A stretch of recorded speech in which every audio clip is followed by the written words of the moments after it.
Hellriegel. I'm the director of the Center for English as a Second Language, CESL. I've been there for about more than 7 years now, almost 7.5 years. My responsibilities as CESL's director are to direct the program, to oversee everything we do. I'm not very involved in curriculum or the academic side. Our assistant director is more over that. I'm looking more at the budget, recruiting, our relations with our partners. We have international institutional partners in Japan and other places. And our relations with units outside of CESL at the university, and then maintaining our staffing at the appropriate level. Those are the main things I focus on. I'm one of those people that always envied the people that knew exactly what they wanted to do from the time they were small. I was not one of those persons. I knew that I liked languages. I had a sense for it. I learned German in high school to sort of explore my ancestral roots. And I had a knack for it. I didn't know I had a knack for any other languages, but it turned out that I did.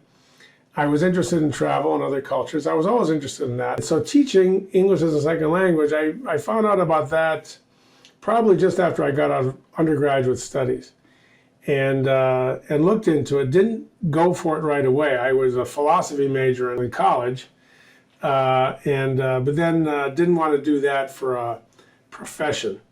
So I found teaching English as a second language, and I was told by my professor when I got the master's degree that I would have to do 2 or 3 years outside the country to be able to get a job in the country. So I went overseas with the intention of doing 2 or 3 years, and I ended up spending 8 years outside, and 2 in Spain and 6 in Japan, with the intention of coming back to the United States eventually, which I did. When I first started in the field in the early 1980s, and in the 1990s when I came back, there was a sense, I think, that the United States was the place to come for this sort of, for intensive English study. There are so many more competitors now. 30, 40 years ago, Ireland, New Zealand, South Africa, Malta, Singapore, the Philippines, they weren't on the scene as competitors. Now they are. And in many cases, they're low-cost competitors, which puts us at kind of a disadvantage. That's one of the reasons why CESL's competitive. CESL has very competitive prices, and we're in a low-cost area. So when students come here, they can study at a competitive price, and the cost of living is low. CESL has streamlined. Just before I came here, there were 12 instructors. We now have 5. So we had to downsize. There were more administrators. There were like 5. Now there's 3. We've kept our prices low. We haven't really raised prices, even though there's been inflation, around the world, and especially here. So we've tried to stay competitive in those ways and emphasize a nice environment. It's a college town. There's lots of nature around. Also, we have a great residence that we use, Ambassador Housing, across the street from the campus, where we place all of our groups, either there or the nearby Saluki Hall. And that's a really nice environment for the students. In a lot of places, students have to live in a dorm or they live in an apartment. They don't really have a community. Ambassador provides a community of international students. They eat together, they study together. Ambassador is a great place to live, and it really complements what CESL does in the classroom very well. We had a large relationship with Panama, the government of Panama, and had lots of students, made lots of income to cover our costs with them over a number of years. We also had the similar programs with Saudi Arabian students, and so the market has been changing. Now we're working in a big way with Latin America, with Colombia in particular. We have a lot of partners that we've developed over the last several years. The number of individual students has decreased while our number of partners and groups has increased.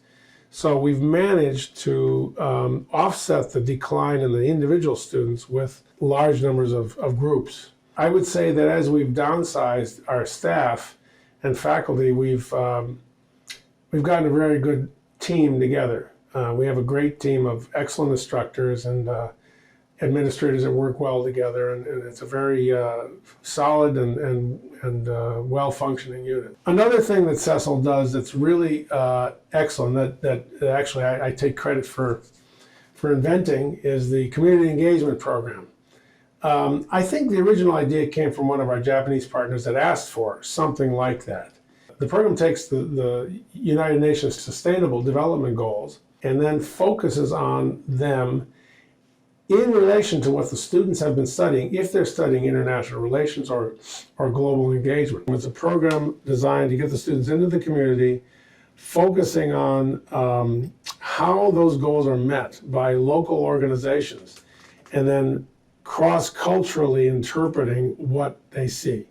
That is, seeing how it's done here and then thinking about how they might be applied or how they are applied or might be differently applied in the students' countries. So the first couple of weeks, the students will visit organizations that we set up a schedule for.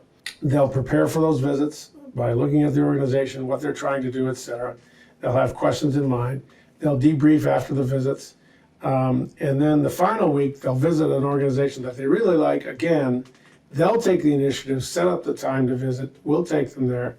And then they work themselves with the people there. So then at the end of the program, the students will have prepared a presentation for their classmates talking about what they learned, cross-culturally speaking again, and what they think could be applied and done in their country. We think that this kind of program is not very common. We haven't seen it very much in other centers, and we think it's something we do well. We have a tradition of doing teacher training. I mentioned Panama before, and our work with Saudi students. We've done teacher training with Middle Eastern and Central American countries and institutions. We're already working with, also now, with Nicaragua, Colombia, in that area.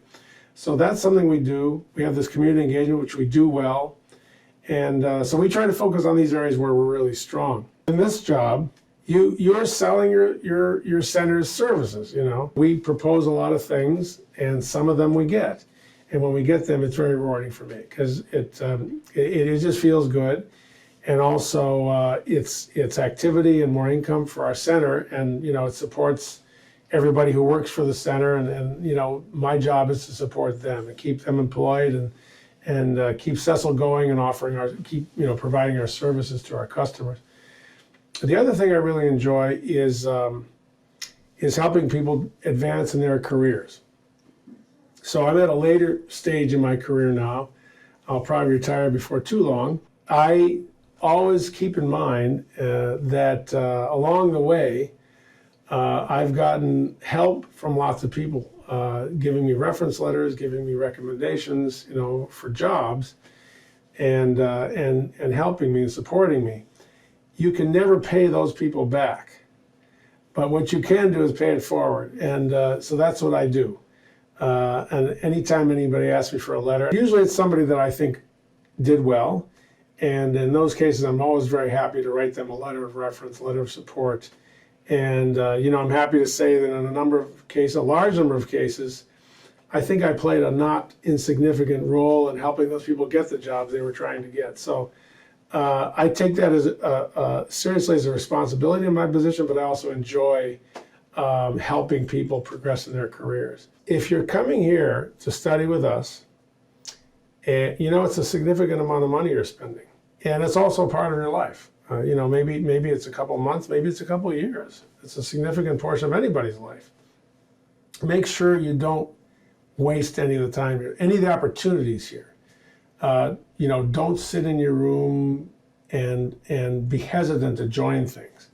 Go out and join. You don't have to join everything, but go out and join things. Talk to other people. Develop relationships. And keep in mind, this is the point, keep in mind that what you do in the class, just like I said, as I said before about how we don't limit the experience we try to give students to the classroom. The students should also be thinking, my experience and what I'm learning here, what I'm gaining, is not just in the classroom.